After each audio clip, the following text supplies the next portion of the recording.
Hi, welcome to Beyond Politics. I'm Catherine Clark. Conservative Manitoba MP Joy Smith grew up on a farm, but knew early on in life that she wanted to pursue further education.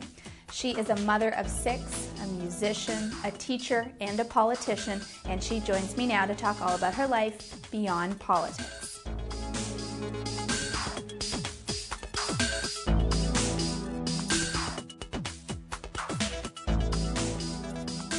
Joy Smith, welcome to Beyond Politics. It's great to have you here. Great to be here.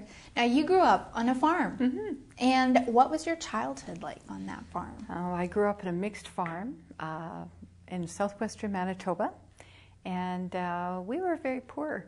Grew up very poor. My dad was a Second World War veteran. He was in the Black Watch, and he came back from the Second World War. His health was compromised. And as young children, we learned how to grow a garden. I know how to shoot a .22. I know how to pluck chickens.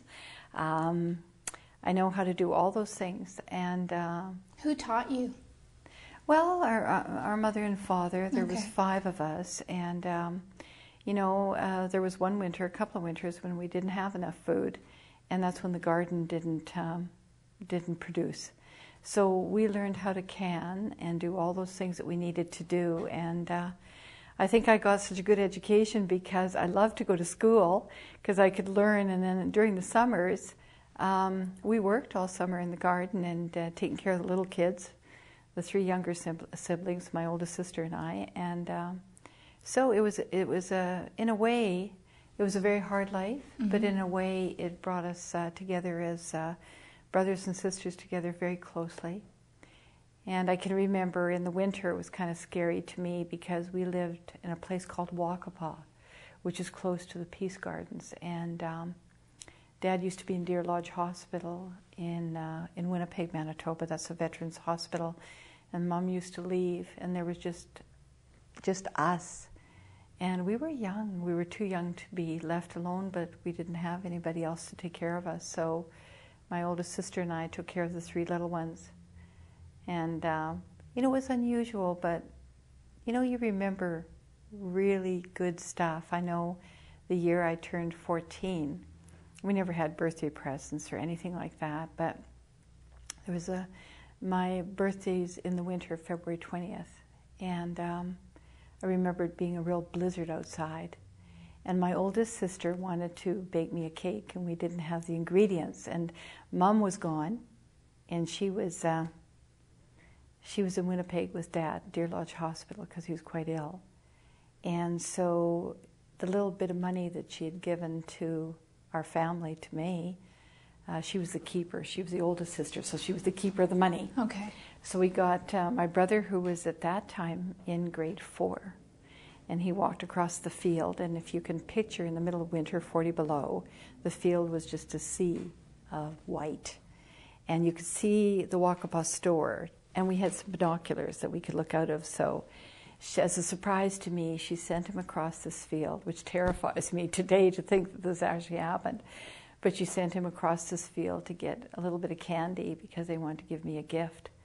And we were out of cocoa, so she got him to get some cocoa. Just had enough money for that.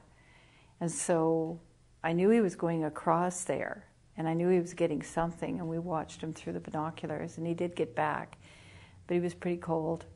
And that was the most memorable birthday I ever had, because it was done with such love, and we baked the cake, and we all shared some little bit of candy, and the wind was blowing outside, but we felt cozy and safe, and so we often talk about that birthday.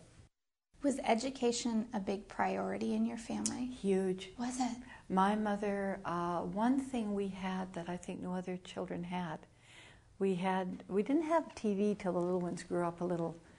When May and I, when my oldest sister and I were older, we didn't have a TV until I was in grade 6, I believe.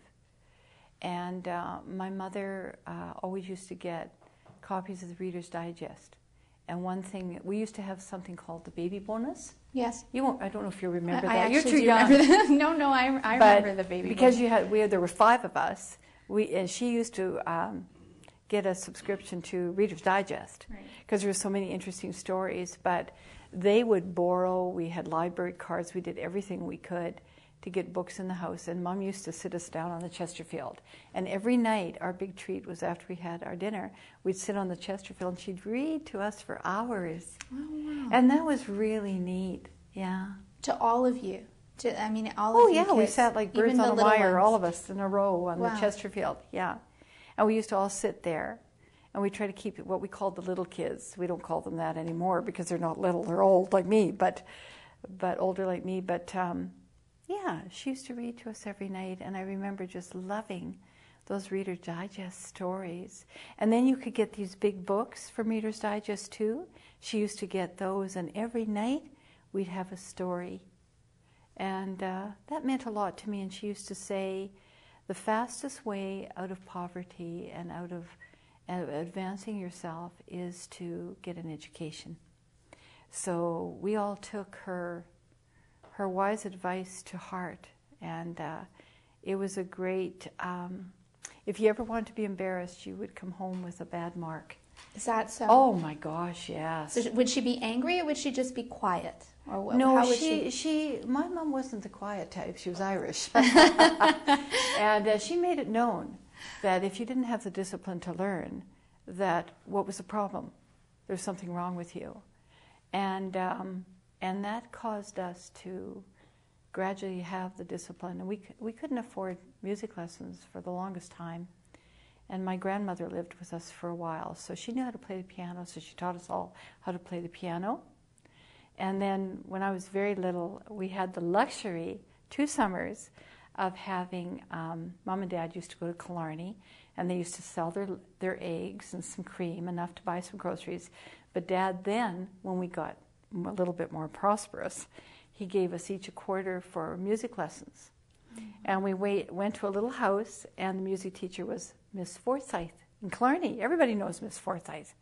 And so I loved those music lessons. My siblings didn't. So they used to give me their quarters so I could get a longer music lesson, longer than half an hour. So we'd exchange. Our parents never found out about that till the second year. Yeah.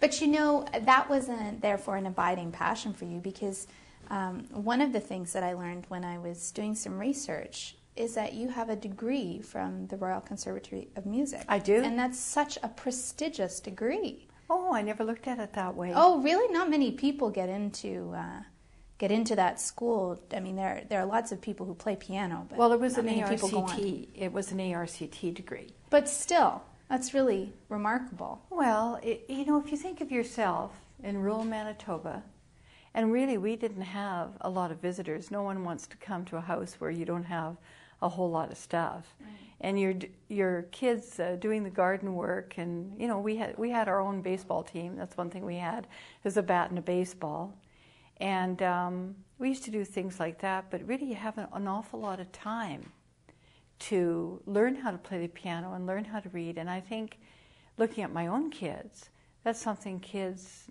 now don't have, is a lot of time. Mm-hmm. So we would fill our time with what was interesting, and I know every Irish song under the planet and can play it. And you know, people used to, you know, they used to wonder why I could play what by ear. They say how, well, you can hum a tune and I can pretty well play it because I learned how to listen, and there's basic chords. It sounds really good when really you're doing something very simple. Yeah, not simple for everyone though. Oh, it would be if they knew how to do it. Well, thank goodness I your could teach siblings you in gave about you an 25 hour. cents. Yeah. So it's not hard. When you look back, you just said that you didn't have a lot of visitors because people don't want to come to a place where there isn't a lot. As a child, do you remember thinking that that was unusual? That your way of living was unusual? No, but we were picked on and bullied because we didn't have very much. And they also knew, I think, that our parents were away quite a bit. Like if you go to a school and you don't have the right clothes, even in those times, like the big deal was checkered shirts and blue jeans. And you would think that everybody would have that. But we really didn't. You know, Mom would patch the bottoms of our, I can remember having blue jeans that were cut from other blue jeans, and the patch was put on the bottom just to grow with you. Mm-hmm. Fortunately, I didn't grow very fast. I was very small. Look at me now. But I was very small when I was, until I was in grade 9. Then I grew all 1 year, but it seemed. But no, they don't come because you don't have the baking, like kids like cookies and all those interesting things. And we had oatmeal cookies when we had good times, and we had devil's food cake. Those two things. And I can make a devil's food cake with my eyes closed right now. No icing, but devil's food cake. And it must have been such a treat to have them. It was. It was a real treat.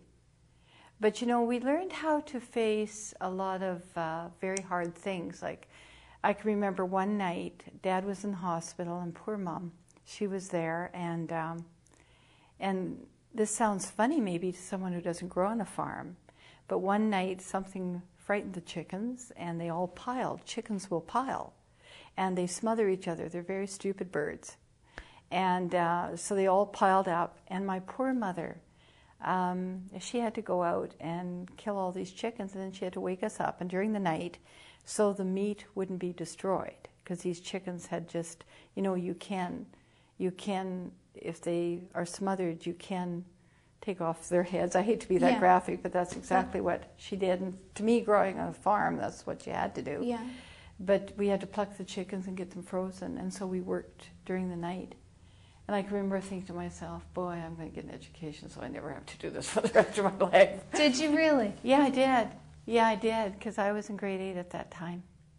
And I just figured, whoa, this is too hard. I was tired. We had to go to school the next day. But you know what it did for us is now, when something hits you, like people have asked me how I could ever some days do what I do right now. And it's because I've never known anything else except if you have a problem, you solve it. And we were happy people, believe it or not, because we had so much love in amongst the sisters and the brothers. I love my sisters so much today. It broke my heart when my youngest sister died. It broke my heart when my brother died very young with heart disease, because we loved each other and we loved my parents very much. So we have that, and so many people don't have that, you know, and we certainly learned how to work. I mean, even my staff today laughs at me because I'm to the office very early in the morning and keep on working, and they say, why are you working? And I say, well, I got things to do, and I'm quite happy doing them. And, you know, I look around and think, gee, people have a lot of leisure time. But, you know, I just enjoy life. Like, I hate to miss anything. So you just do everything every day. It's just fun. Do you sleep a lot? About 6 hours a night. Okay. So always have. That's my natural. Yeah. Yeah. When you left to go to school, was there a sense of finality about it? Did you know this? Well, we moved into Killarney by that time, and I'd already learned how to get a degree. Like the music degree was easy to do because you could do it long distance. You didn't have to. Dad and Mom, they were pretty happy that I could play the piano and sing. And because you were entertainment. I'd won a couple of awards. That's the real reason. Yeah. And Mom used to make us feel as if we were the best singers in the whole world. And one thing my dad had, he always used to, at the small walkabout school, teach everybody the Christmas concerts. Because the big thing was the Christmas concert. And my dad had the most, he was Icelandic, pure Icelandic. My mother, pure Irish.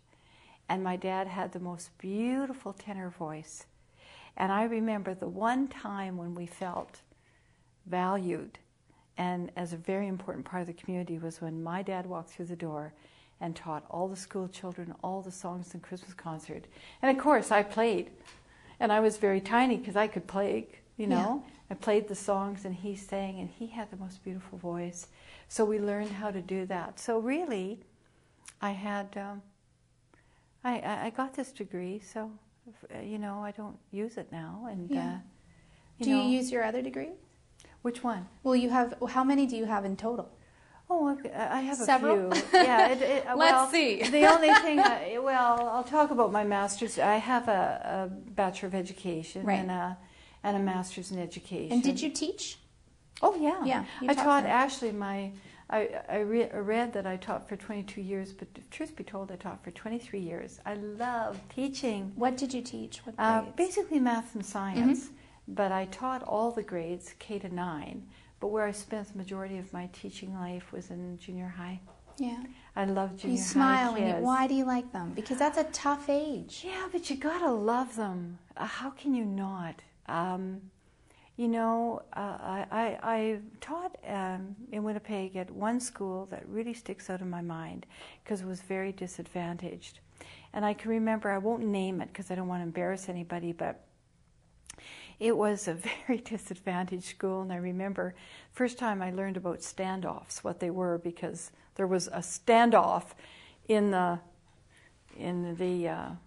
group of apartment buildings behind the school with the police, you know, and there was a little altercation about custody of a child. But anyway, that same mother, we were having a big thing going on in the gym, and we decided we were going to charge each of the students a quarter and use that money for their camping or take them on a trip. But one mom came in, and she swore up and down at me because she said, "How dare you charge anything for anybody going into a school function in a gym?" So everybody agreed. It wasn't just me, but I happened to be the teacher at the door. So anyway, I thought, what a crazy lady. And I learned something. This woman wasn't a crazy lady. I was misunderstanding her because she was the lady involved in the standoff, and she had 4 different kids from 4 different men. But she loved her kids absolutely passionately, and they didn't have the quarter to get in. But it was in the winter time, and I remember around Christmas time, I couldn't get geometry through these kids' heads. So what we did was we baked gingerbread, and we made all the angles and made the gingerbread town. And it was a geometry lesson, but in the back of my classroom was this huge gingerbread town with all the Christmas lights on it. And I remember being on a spare about a week later, and a spare is when the teachers go into the staff room and do their thing there. But I came back to my classroom a little early because the kids were coming in, and I was going to be teaching an algebra lesson. And the whole town, the whole gingerbread town was done. And she really scared me because I turned the lights off, and it looks kind of nice, you know. You see the lights and all this big town, this big gingerbread town. And I was so proud of it because the kids had learned geometry. You know, all their angles were there, obtuse and 90 degree. Everything was there. So they really learned geometry. There was this woman with her youngest child sitting on her lap. And I went to my desk and I just said, like that, because I could hear this noise. And she was sitting there in the shadows with tears streaming down her face. She said, "Isn't this so beautiful?" And I got a real lesson because I was judgmental of this woman who I didn't know what her life was, but she'd gone through so much, and her reaction at that event in the school was a result of being under a lot of stress, not having any money for her kids. But then her heart was touched. So with that family, I sent about eventually before Christmas holidays, sent about a third of the gingerbread house. I divvied it to everybody, and I gave by far the majority and the Christmas lights to that family. And you know, it taught me a lesson. You know, sometimes we judge other people and you just don't walk in their shoes. How did you meet your husband? Well, I met him at university, and I had been through a previous divorce years and years and years ago because I married too young. And I thought I'd never marry again.